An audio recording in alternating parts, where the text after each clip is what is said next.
korkean paikan leiri 2000 metrin korkeudessa. On aika raju touhu. Ihan niinku ottaisi kalan kuivalle maalle, niin samalla tavalla haukkoo happea. Tuntuu, ettei niinku millään meinaa tasaantua se hengitys. Monessa eri talossa on Afrikassa majoittunut, mutta tänä vuonna ollaan kyllä selkeästi paras, koska... Tervetuloa takaisin. Tämä on Temptation Alppimaja Suomi. Viime kausilta tutuksi tullut Joonas on tällä kertaa Urhean Alppimajassa. Suhde alkoi ongelmitta, mutta pian Joonas alkoi tuntemaan lämpimän kaipuuta.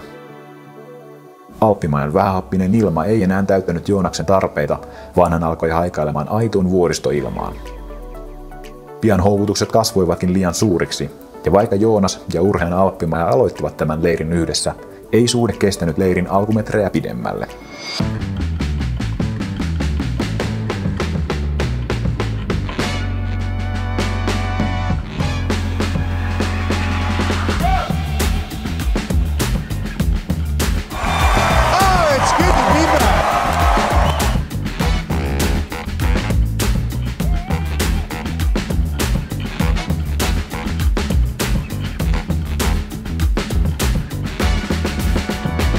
Tervetuloa vlogiin ja missäpä muutakaan sitä oltaisi tammikuussa, kun täällä Dalströmissä taas korkean paikan leiri 2000 metrin korkeudessa täällä nyt sitten alkamassa. Ja täällä vuodenvaihe lähestyy ja kylä on oikeastaan niin kuin vilkkaimmillaan, että täällä on just nyt se uuden vuoden sesonkin menossa, että paljon turisteja on kylässä ja sitten oikeastaan kun on vuosi vaihtunut, niin sitten täällä kyllä hiljenee aika paljon, että tehdään hyvä leiri tästä.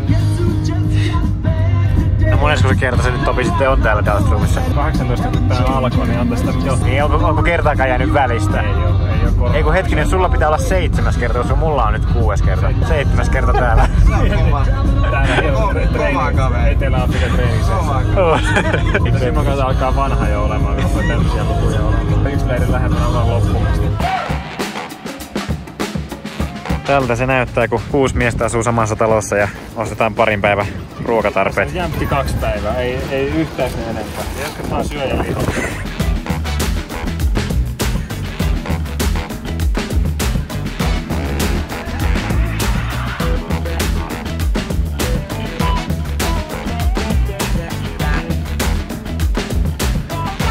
Se olisi nyt sitten ensimmäinen VK-päivä täällä tutulla VK-tiellä.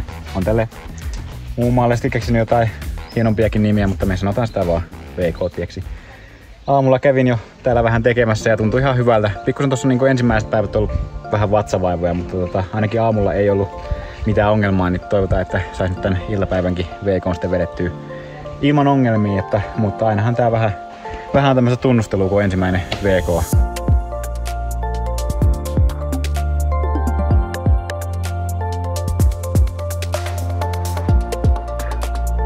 Oli tuossa iltapäivän treenissä pikkusen vatsa sekaisin silleen, että täällä nyt toi bakteerikanta on ehkä just sen verran erilainen, että aina pikkusen saattaa olla vatsa löysänä sitten joinain päivinä, mutta ei koskaan ollut kuitenkaan mitään vatsatautia tai semmoista, että ihan niinku vaan semmoista perus pikkusta niinku vatsaongelmaa, mutta kuitenkin sai kyllä treenin tehtyä hyvin, että jotenkin tosi iloinen siitä, että tavallaan vaikka nyt tosiaan niin kuin sanoin, niin ensimmäiset päivät tää on ollut ehkä pikkusen haasteellisia, niin nyt kuitenkin toi eka tommonen VK-päivä niin onnistuu oikein hyvin, että tästä on hyvä jatkaa leiriä.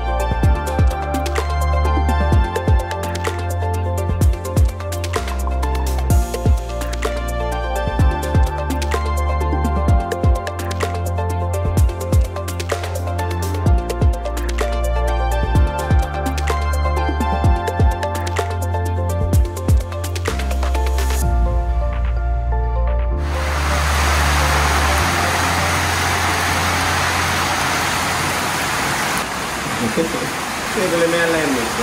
Nee. Ei sua nyt sisälle kuitenkaan päästetä. Voi ressukka, kun se on ihan... Haluais niinku vaan tulla vähän sisään. Vähän tulis sisälle. Et pääse.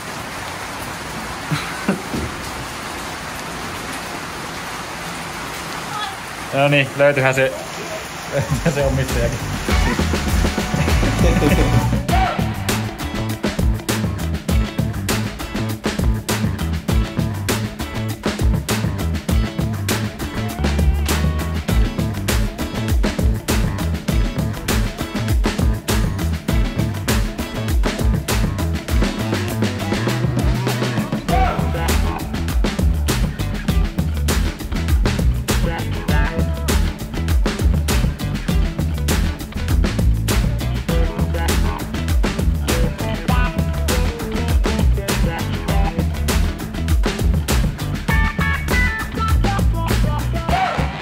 Tää Daltrum on siitä vähän erikoinen paikka, että nyt tänäkin vuonna täällä on tosi paljon urheilijoita treenaamassa, mutta ainoastaan kestävyysjuoksijoita. Että ei tää ole mikään semmonen niinku harjoituskeskus, niinku vaikka Potseström, että olisi niinku järkevää muidenkin yleisurheilulajien urheilijoiden lähteä tänne harjoittelemaan, että sitten menee sinne Potseströmiin tosiaan sitten ne muut. Että tänne tulee ainoastaan kestävyysjuoksijat. Ja nyt kun tässä aloin miettimään, niin Flagstaff on kyllä kanssa semmonen, että ei siinä ole niinku käy muut kuin kestävyysjuoksijat.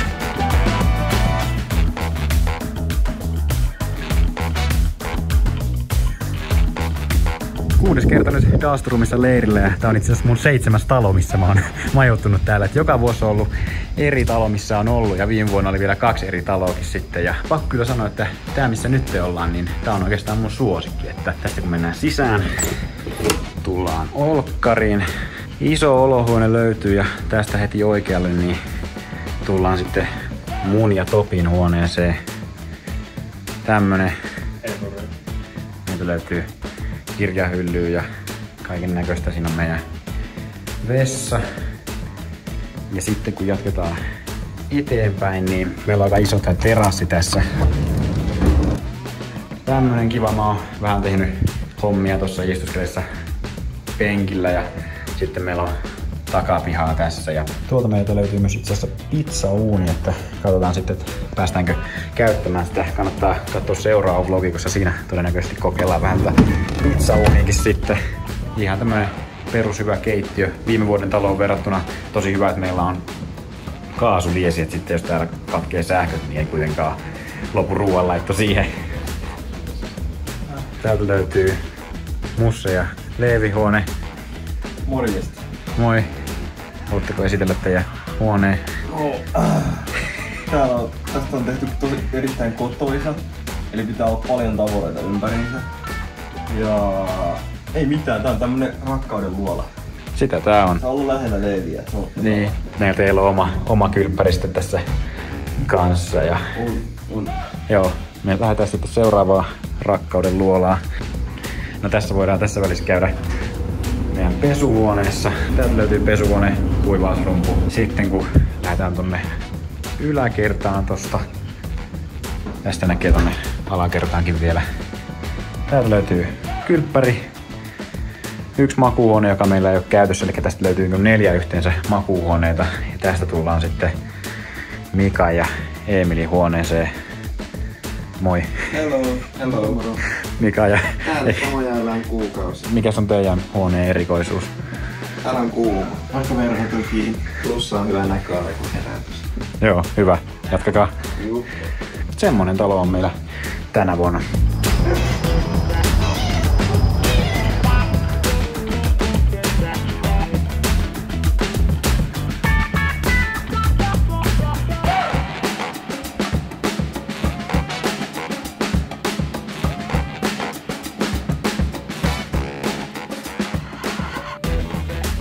Mä en ole yleensä se, joka tänne ensimmäisenä herää keittelemään puuroa, mutta tänään me ollaan lähdössä tonne Ermeloon tekemään ratatreeniin.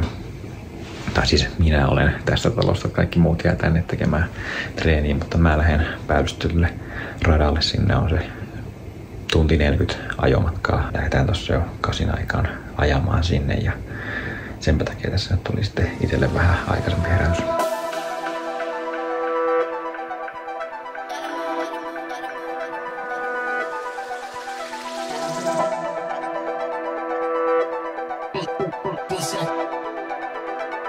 Se on ehkä niinku ainoa, mikä Dalstrumista puuttuu, että ei ole tämmöistä päällystettyä rataa kovin lähellä. Mutta tää on kuitenkin semmonen, että ei ole mikään semmonen 3 tunnin ajo, että on ihan niinku tehtävissä olevan matkan päässä. Tai siis silleen on nyt niinku viime vlogissahan se oli, että joutui Suomessakin ajamaan se 2 tunnin päähän sitten Kuortaneelle tekemään treeniä. Että kyllä tää niinku menee silleen, sanotaan kerran viikkoon tänne, niin ei se on liian paha. Tänään mulla on ohjelmassa 3 kertaa 5 kertaa 300 metriä.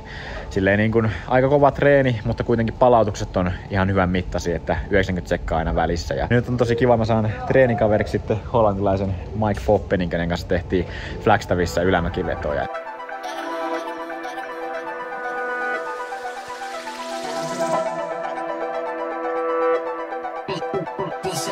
Alright Mike, are we ready? Ready to go. I'm scared of the session. you're scared of the pace. Exactly. But we can help each other out in that way. I'll help you with the pace. I'll help you in the rest. Yeah.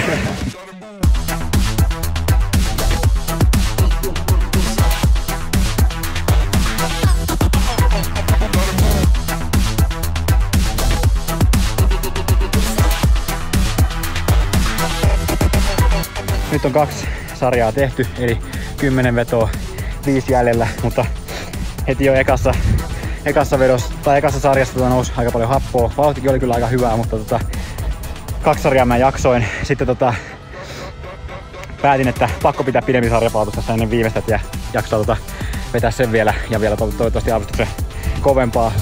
Piikkarit laihoin jalkaa, sekin toivottavasti vähän auttaa, mutta on aika raju touhu. Mike jatkaa nyt samalla systeemillä kuin mitä noin 2 sarjaa. Se on sinänsä sääli, koska musta tuntui niinku helpommalta ne vedot, mitkä mä sain tulla Mikein perässä, että nyt joutuu sitten kaikki vetämään itse keulasta. Mutta tässä on nyt muutama minuutti aikaa, niin mä lähden sitten vielä luukuttaa noin viimeiset.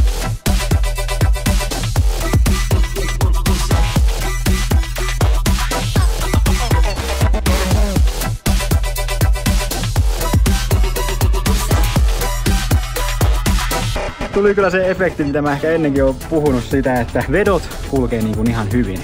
Mut sitten toi palautus on niinku tosi rankan tuntuneet. Ihan niinku ottais kalan kuivalle maalle, niin samalla tavalla haukkoo happea. Tuntuu, ettei niinku millään meinaa tasaantua se hengitys. Että toi niinku korostui kyllä siinä, kun mä vedin tokavikan vedon. Ja siinä vaiheessa, kun mä tulin tonne viimeisen 100 päähän, niin mä tunsin silleen, että okei, nyt tässä niinku kyllä juoksu pysyy silleen just riittävän hallittuna. Viimeinen kyllä tulee tulemaan, että tässä tulee niinku ehjäsetti. Sitten mä tuun vedon maaliin, niin saman tien se on niinku se hengästyminen lyö niinku törmäis seinään silleen, että miten mä pystyinkin olemaan tuolla suoran päässä vielä niin varma, että se viimeinen tulee siitä silleen, että sit vaan luotti siihen, että nyt vaan lähtee vaan rohkeasti siihen viimeiseen vetämään vielä kovaa, niin kyllä se sitten tulee. Ja silleen sitten just kävi, että sit kun se veto lähti, niin sit se niinku tuntui vahvalle. Et se on jännä, miten se meneekin noin päin. Hyvin onnistunut, ehjä, mutta kieltämättä kyllä kova setti.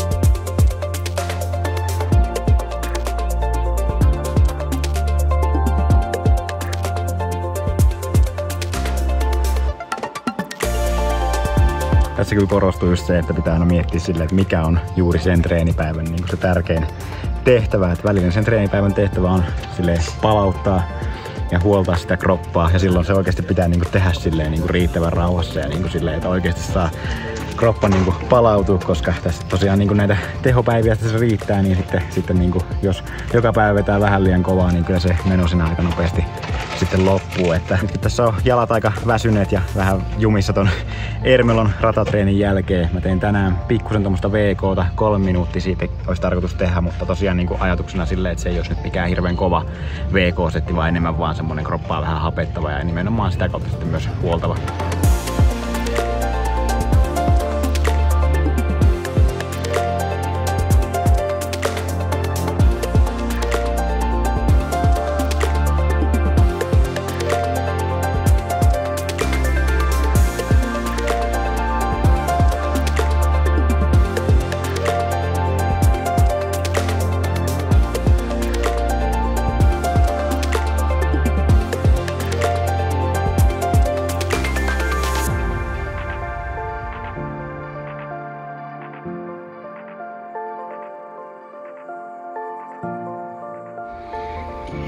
Niistä vaan kuule seurataan pelaamista tälleen Afrikasta käsin, kun jätkät painaa toistuja sisään. Pyyteetöntä. Riittääkö jätkillä voittoa vai ei? Ihan hyvä endgame tuolta näytellä. Ottaa rotaatiot oikealta.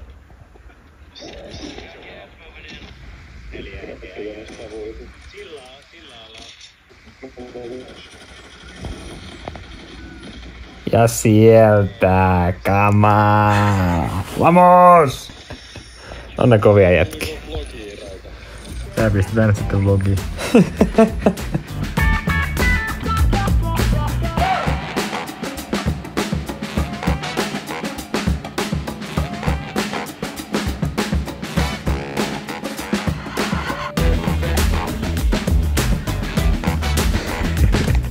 Täällä leiri jatkuu ja vielä on muutama kova treeni jäljellä tästä silleen, mitkä tulee sitten vähän määrittämään sen, kuinka onnistunut treenikokonaisuus tästä nyt oikein tuli tästä leiristä, mutta tähän asti on kyllä mennyt hyvin, vaikka kovillekin on joutunut noissa treeneissä, mutta toivotaan, että homma jatkuu hyvänä tästä, kun edetään hallikautta kohti, että tässä vaiheessa oikein paljon kiitoksia Super Thankseista, paina tykkäys, tilaa kanava ja palataan asiaan sitten ensi vlogissa. Kippari kuittaa. Mitäs mieltä sä oot?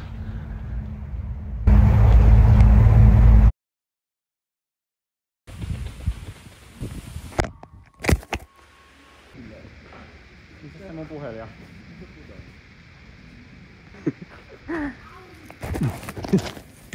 En ehtinyt huolestua.